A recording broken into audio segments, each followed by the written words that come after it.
So we're going to head on over to East. A couple different areas we're going to look at here. Again, we're not going to touch on everything from phase 2. Food Lab. Food Lab is one of the big new central spaces in the CTE wing. There are tweaks that have been made since we showed this to your staff. I could say that across all 3 buildings. This was shown to principals, administrators, and handful of teachers end of July and then end of August. So not everything is perfectly exact, but this gives you a really good sense and feel for what some of these spaces are going to look like. So new food labs are happening at all 3 of the schools. Really transformative space is the center court area. At East, we're up here on the 2nd floor. This is your library being relocated. Currently, these are art spaces. You'll see the library has some nice enclosed group work areas, but that's also because the library is open to the corridor.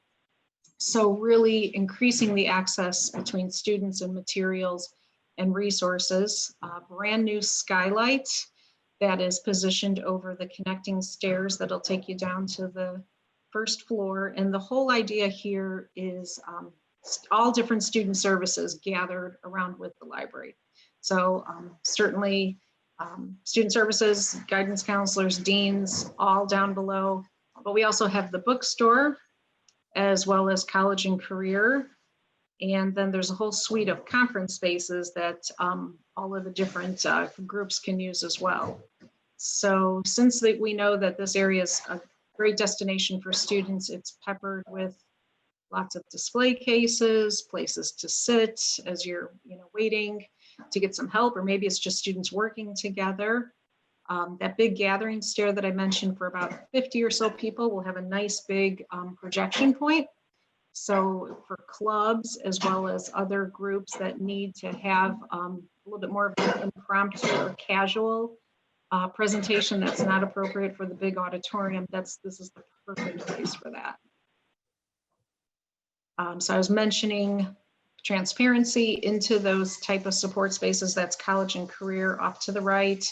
We have lots of display cases just waiting to be filled with awards and artifacts, as well as that big white wall that's subdivided is tackable surface. So club announcements, activities that are happening will really help bring this type of space alive with just the action that we expect to happen at East. So now we're continuing on the 1st floor of center court, stepping into what's now, or what will be dining. The dining footprint, kitchen stays exactly where it was, but we expand. So we're down by fine arts right now. We're keeping the barrel vault ceiling, preserving that, changing the material a little bit, relighting it in a different way to make it more beautiful. Headed towards the food servery area down that ABC gym corridor. Stepping into the food servery area, gone are the long individual lines for food service, and it's a little bit more of like a scramble of food court area, which takes kids through the service stations faster.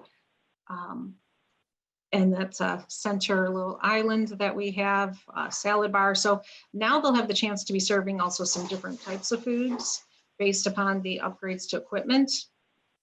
This is a big dining area, but you can see we've subdivided it into a couple different neighborhood areas, and that was a common theme across all 3 schools as well. Reusing a lot of the same furniture, but bringing in some other different types that we know that the students love. On the other side of the hallway here, you'll notice the wall that is the demising partition right now for the cafeteria is gone completely. So really opening it up. You'll notice some graphics along the back wall here, and that happened at South as well. And I'll talk a little bit about how we're incorporating some of the heritage of each of the buildings and things that are important for all 3 schools.